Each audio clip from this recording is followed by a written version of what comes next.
When I was originally scripting this video, I thought I wanted something grounded and motivational, but this is a story about me, and mushy motivational content really wouldn't be authentic to me, so we're bringing out big money James. To fully discuss my game development journey, we actually have to step into our time machine and go all the way back, no, not that far back, but back to 1997 when I was a little devil in kindergarten. I had a really close friend at the time who was addicted to video games as much as I was. Well, one day, between eating glue and getting into fights, we started talking about the future. At some point, my friend said, I want to be a game designer. Now honestly, at the time, I had no idea what that meant, but being the impressionable NPC that I was, I said, yeah, me too. But that small, nearly irrelevant conversation lit the smallest spark of curiosity inside of me that I would carry for several years. It was now 2006. I just got into high school in an era where every music video used a fisheye lens, and every kid was dancing to a song about canned soup. Somewhere between studying anatomy and dying to slimes in MapleStory, I stumbled upon a little application that reignited the spark that had been dormant for years. You all know this one, RPG Maker. Today, RPG Maker is a pretty useful engine with a lot of tools and community resources to get your game up and running. But back in 2006, the only help you had was a little mascot named Clippy. There weren't any structured learning courses or YouTube videos. If you wanted to learn about something, you had to browse the forums and put up with really smart but condescending replies. It was during these dark ages where I took my first dive into development. It was hard. It was really hard. But before I knew it, I fell in love.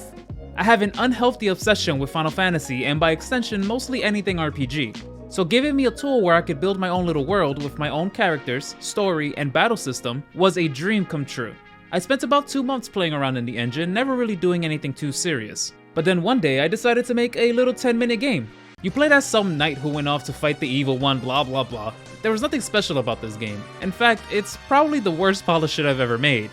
Well, at some point, I decided to share this game with a friend, and long story short, after playing for 3 minutes, he said, yeah, I'm not gonna lie, this game kinda sucks.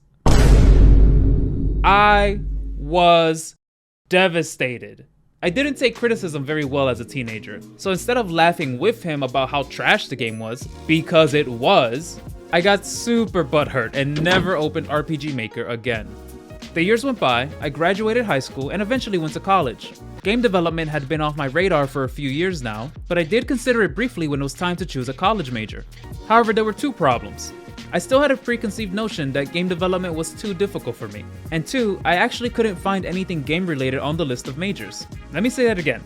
I could not find anything game related on the list of majors offered at my school. 5 years go by and I eventually graduate with an engineering degree. I'm waiting in line to pick up my diploma, and behind me there's these two dudes talking about their majors, and one of them goes, yeah man, I majored in game design. Bro, what? Game design? We have a game design program? Oh yeah, it's pretty small and no one knows about it. It's cool, we partner with other schools and the professors are chill. It was kinda hard, but I enjoyed it. The professors have connections in the industry. Well, there went 5 years. It's now 2018. I've been working as an engineer and going to graduate school in the evening. But not gonna lie, I hated grad school. I couldn't stand the thought of letting others dictate my life anymore. Well, one day I was complaining to my girlfriend that I wasn't fulfilled in my current position, and that I wanted to try game development again.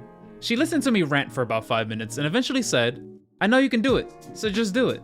And I looked at her and said, but it's really hard. And I know you can do it. There were a few more inner monologues that I had before making the decision, but it was ultimately having someone believe in me and give me a small push that put me on this path. From there, I decided to buy a beginner's course on Udemy, and here we are 6 years later still trying to figure out how to make a game. So if there's anything to take away from this video is that we all have one thing in life we wanted to accomplish. Whether it's writing a book, playing an instrument, or being a game developer. But a lot of us quit before we even start. We see the mountain and decide it's better to stay on the ground where it's safe. Or even worse, we let the negative words of others discourage us from maximizing our potential.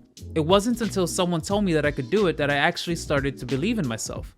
So I'm here to tell you, whatever it is that you want to do in life, give it an honest shot. You never know what could happen. You don't have to run off and make a career out of it, but at least give it a try. If I can push even one person into making a change in their life, for me, this video served its purpose.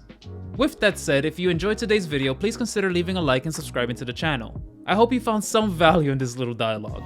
Additionally, you can wishlist Project Bloom on Steam. Thank you for watching, and I will see you next time.